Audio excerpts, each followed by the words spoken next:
예, 안녕하십니까. 오늘은 구속복음의 11번째 말씀으로 딱 맞는 사람이라는 제목을 걸어놓고 간단히 말씀드리겠습니다. 십자가에서 내려올 수 없이 꼼짝달싹하지 못한 그 예수는 하나님 앞에 또 우리 사람들을 구속하시기에 부족함이 없었고 너무나 온전한 사람이었기 때문에 다른 성인들과 다르게 우리에게 친근하고 가장 가까이 동질감을 느낄 수 있는 딱 맞는 사람이었습니다. 딱 맞는 사람이 있으면은 우리는 쉽고 편안하고 또 자연스럽게 이제 마음이 흘러가게 돼 있고 또 친해지게 될 수 있고 또 소통할 수 있고 또 이제 함께 있어도 시간 가는 줄도 모르고 항상 이제 편안하게 느껴지잖아요, 그죠? 그래서 이제 우리에게 딱 맞는 사람을 만날 수 있는 게 이것이 바로 구원입니다. 어떤 사람을 봐서 딱 맞는 사람이 있었습니까? 또 어떤 일을 했을 때 딱 맞는 게 있었습니까? 예, 하여간 일을 하더라도 이것은 내게 천직이다 할 만큼 딱 맞는 일이 있다면 참 기쁜 일이고 어떤 사람을 만나든지 간에 내게 딱 맞는 사람이 있다면 그 사람은 그 나의 반려자고 동반자고 또 가장 친한 친구를 할 수 있겠습니다. 이제 빠질 것이 다 빠지고 또 가장 사람다운 사람이 되는 그 자리, 이 구속된 그 원형의 그 사람은 하나님이 지어놓은 그대로의 사람이기 때문에 우리에게 이제 딱 맞는 것입니다. 거기에 혐오감이나 거기에 이상한 거나 거기에 찝찝한 것이 남아있는 것이 아니라 너무나 자연스럽고 편안하게 이제 물방울이 물에 함유가 되듯이 자연스럽게 이제 하나가 되는 그러한 이제 생명의 세계를 저는 지금 이야기하고 있는 것입니다. 그래서 우리에게 딱 맞는 사람을 만나는 게 이제 구원인데 사람이 사람다운 것보다 쉬운 것이 없지 않습니까? 그죠? 그런데 사람들은 자꾸 그 사람의 자리를 피해서 뭐를 만들려고 했고 선악과를 먹고 나서 뭐를 자꾸 자기를 가리고 숨겨 왔는 게 또 인생이기도 합니다. 자, CG 융의 용어 중에 페르소나라는 그런 가면을 용어를 쓰고 있는데 이 페르소나는 그 사회적인 활동을 하기 위해서 내가 어느 정도 그 사회적인 가면, 사회적인 의식에 적응되어진 그 가면을 쓰고 있어야 이제 사회생활이 가능하다고 이야기하고 있습니다. 그것처럼 우리는 안 웃었고 또 웃고 싶지 않은데도 적당히 친절한 얼굴 표정을 보이기 위해서 사회생활을 하기 위해서 그 사람이 웃는 표정으로 이제 어떤 가면을 써야 된다면 직장생활을 적절히 하기 위해서 또 사람들 인간관계의 소통을 위해서 그렇게 이제 편안하고 웃는 얼굴로 가면을 써야 되지 않습니까? 이게 이제 페르소나라는 용어입니다. 그래서 이제 사회생활을 오래 하고 이렇게 근성적으로 하기 쉬운 그런 경우가 너무 또 오래되고 이 페르소나가 너무 또 자주 바뀌어야 되고 이제 이래 되면은 사람이 정신적으로 자기의 진정한 진실은 잊어버리고 진면목은 잊어버리고 이제 가장되어진 자기, 뭔가 페르소나로 덮여져 있는 자기를 이제 살아야 되니까 얼마나 심리적으로 힘들겠습니까? 그죠? 그래서 분명한 그 사람다운 사람을 볼 때 우리는 이제 가면이 다 벗겨지고 민낯이 되어도 부끄럽지가 않은 것입니다. 자, 여성들에게는 좀 미안한 표현이지만 지나치게 화장을 안 해도 편안한 게 가족이지 않습니까? 예, 그것처럼 또 부부 간에도 그렇죠. 부부 간에도 뭐 어느 정도의 그 경계는 필요하지만 뭐 있는 그대로의 모든 것을 다 개방하고 살지 않습니까? 그죠? 그처럼 그 사람이 사람다운 것보다 더 쉬운 것이 없는데 우리는 자꾸 피하거나 숨거나 또 심지어 없는 문제를 만들어서 그것을 자꾸 풀고 있는 사람들도 보게 됩니다. 그 심리적으로 상당히 균형이 무너져 있다고 보는 거죠. 그래서 참 인생은 어떻게 보면 딱 맞는 사람의 운영 앞에 내 자신이 그 동질감을 가지고 일체감을 가지다 보면 사실은 no problem, 아무런 문제가 없는데 문제를 끊임없이 풀어야 될 사람처럼 강박관념에 시달리고 있다면 이것도 균형 잡힌 인격이라고는 할 수 없는 것입니다. 그래서 지나치게 이제 어떤 것을 강박적으로 이렇게 사는 거 보면 이제 뭐 정상적인 사람들이 볼 때는 좀 우스꽝스럽고 약간은 또 피하고 싶은 그런 또 심리가 일어나잖아요. 그죠? 그래서 1차적으로 이렇게 여러 부분에 대해서 딱 맞는 거에 대해서 이야기하는 부분들을 이야기해 보겠습니다. 그 중용이라는 그 사서의 그 동양고전에 보면 그 중용이라는 말 자체가 이제 부족하지도 않고 모자라지도 않고 기울어지지도 않고 편벽되지도 않고 그 화살이 텐텐텐 그 중앙에 관역 정중앙에 적중하듯이 딱 이렇게 적중하게 들어맞는 그것을 중용이라고 했습니다. 이제 불가에서는 이제 중도라는 표현으로 그런 걸 쓰고 있습니다.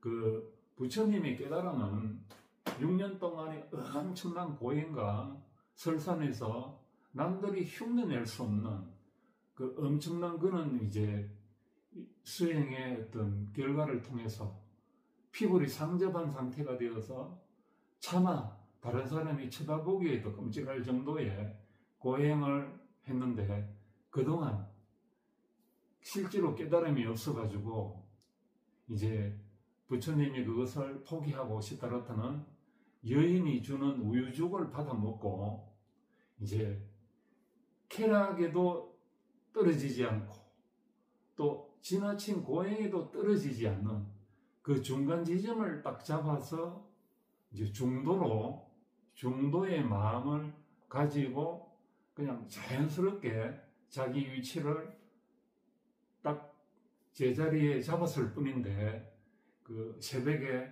떠오르는 샛별을 보고 큰 깨달음을 얻었다 합니다. 그 깨달음이 어떤 건지 저는 자세히는 모르겠습니다. 시험을 안 해봐가.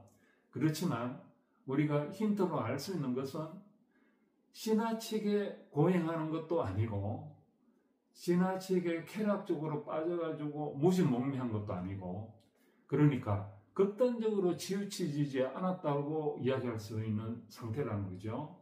이게 중도입니다. 불교에 있어서는 뭐 큰 스님들이 이야기하는 거나 이런 거 보면 이제 중도에 대해서 이야기를 하고 있는데 성철 스님이 그 대표적인 예였죠. 뭐 쌍차, 쌍조 이런 말들은 상당히 어려운 말들인데 그것도 중도를 설명하기 위해서 이제 썼던 개념들이고 그리고 이제 그 도가에서는 그 중기, 충기 이제 이런 표현도 있지만 그거보다 익숙한 말은 무의자연과 그 노자에 있어서의 무의자연, 그 함이 없이 자연스러운 그 상태를 이제 노자는 설정을 했는 것 같고, 장자 안에서의 표현을 보면은 허정염담, 빌허자에다가 이제 고요할 정자에다가 맑을 염에다가 아주 이렇게 맑을 담자, 투명하고 텅 비어 고요한 상태에서 이제 딱 편안한 상태가 되는 그런 상태, 이것을 이제 그 깨달음의 어떤 이상적인 상태라고 설정을 하고 있습니다. 그래서 이제 제 같은 경우에 이제 불교의 수행에 대해서도 조금 배워본 적이 있고, 그 다음에 이제 유가적인 그 중용에 대해서도 면밀하게 한참 그 사설을 읽는 그런 강습반에 들어가가 오랫동안 생각해 보기도 했습니다. 그리고 이제 선도의 국선도를 이제 수행도 해보고, 또 제가 제일 좋아하는 책 중에 하나가 도덕경과 장자 책이었는데, 읽으면 읽을수록 이거는 질리지 않는 그런 책입니다. 성경과 도덕경과 중용은 읽어도 질리지 않는 이제 저만의 세 가지 책을 들으라 그러면 그 세 가지 책을 들겠습니다. 그래서 이제 이 공통점의 이제 세 그 유파에 대해서 이제 알아봤는데, 그래서 이제 딱 맞는 사람이라는 것은 더할 것도 없고 감할 것도 없는 이제 그런 상태인데, 성경에서 그러면 그런 구절이 있느냐? 그래서 제가 그걸 찾아보니까 전도서 3장에 하나님께서 행하시는 것은 완전한 것이고 영원한 것이라, 거기에 우리가 더할 것도 없고 감할 것도 없나니 하나님 행하시는 것은 영원한 것이기 때문이다. 이렇게 이제 전도서 3장에 그렇게 표현이 되어져 있고, 어제 이제 우연히 에스겔서 그 44장, 43장을 훑어보니까 이제 제사장은 머리카락을 길게도 여자처럼 너릇더리가 길게 길러서도 안 되지만, 또 대머리처럼 빡빡 밀어서도 또 안 된다고 이렇게 이야기하고 있는 거 보면, 적정하게 단정하게 그렇게 제사장의 머리카락에 대해서 이제 이야기를 해놓은 게 있었습니다. 그게 바로 지나치게 길지도 않고 지나치게 짧지도 않는 적정하고 적절한 그 상태, 이게 이제 어느 경전의 모든 경전들이나 유명한 그 서책에는 다 이제 그 진리를 탐구하던 사람들은 이제 이런 상태들을 긴밀하게 비밀하게 이야기한 것 같습니다. 서양 철학의 그 고대 철학자의 대표적인 그 사람들이 많이 있지만, 소크라테스, 플라톤, 아리스토텔레스, 이 세 사람을 들지 않습니까? 아리스토텔레스에 있어서도 이제 중용을 이야기하는데 보면은 그 중용이 그 지나치지도 않고 부족하지도 않는 그런 그 이성의 통찰을 능력으로 해서 그런 이제 실천적인 덕의 상태, 이것을 이제 추구하고 균형과 조화를 적절히 이루어야 된다고 이야기하고 있는 것입니다. 그래서 이성의 통찰과 이 성찰, 이게 상당히 중요하고, 그 우리 이성과 우리 본성 안에서의 아르테, 이 덕, 탁월성이라는 것은 결국 균형과 조화를 이루어낼 수 있는 그런 이제 그 본성이 성질적으로 들어있다는 거지요. 이제 이런 것을 이성의 통찰을 더욱더 이제 강조하고 있는 게 아리스토텔레스의 중용에 관한 내용입니다. 그래서 십자가에서 내려올 수 없는 예수를 우리가 그 보고 듣고 만지고 알면은 알수록 우리에게 딱 맞는 사람이다. 야, 하나님의 아들로서 놀라운 일과 놀라운 기적과 놀라운 능력을 펼칠 때는 우리가 하나 될 수 없고, 또 우리에게 절대적으로 기울어지는 것은 절대적 하나님 같은, 그는 이제 신성에서의 주님이지만 인성 안에서 십자가에서 내려올 수 없이 꼼짝달싹할 수 없이 이제 완전히 끝난 그 모습은 우리와 조금도 다를 바가 없이 우리를 포함했고 또 우리와 하나 될 수 있고 우리와 누구보다도 가까운 그는 이제 친밀한 친구 같고 동질감으로서의 우리 자신의 모습이지 않습니까? 그러니까 이 자리에서는 남녀노소, 동서고금, 또 거기에는 할례받은 사람이나 할례받지 않는 사람이나 야인이나 스부디아인이나 또 여기에는 그 할례당이나 무할례당이나 뭐 헬라인이나 유대인이나 모든 사람들이 차별 없이 하나 되는 자리라고 이제 골로새서 3장에서는 이야기하고 있습니다. 그처럼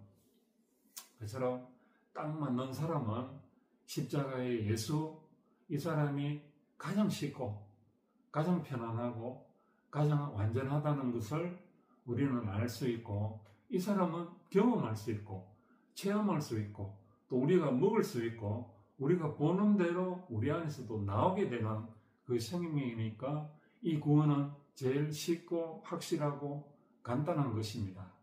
제가 말은 상당히 다채롭게 한다고 여러 가지를 덜먹거렸습니다만은 이제 이 예수보다 더 쉽고 예수보다 더 진실한 분은 없습니다.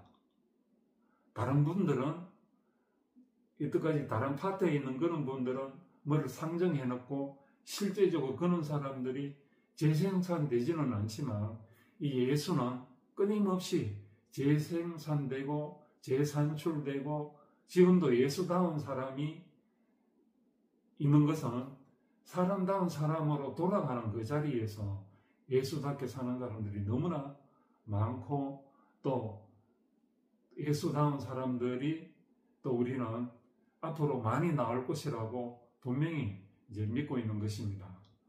그처럼 이 사람이 사람답게 사는 것이 얼마나 쉽고 완전한 일인지 여기에서 모든 심리적인 문제가 다 그 처방이 필요 없고 운행무효가 되고 본래 자리로 돌아오고 본래의 위치로 돌아오고 나면 우리는 아무 손댈 것이 없는 것입니다. 아무 숙제하고 문제 풀 것이 없어지는 것입니다. 그냥 있는 그대로가 진실한 것이고 있는 그대로가 no problem, 아무런 문제가 없는 자리이기 때문에 이거보다 더 딱 맞는 자리가 어디 있습니까? 이분보다 더 딱 맞는 사람이 어디 있습니까? 예, 오늘은 여기까지 하겠습니다. 안녕히 계십시오.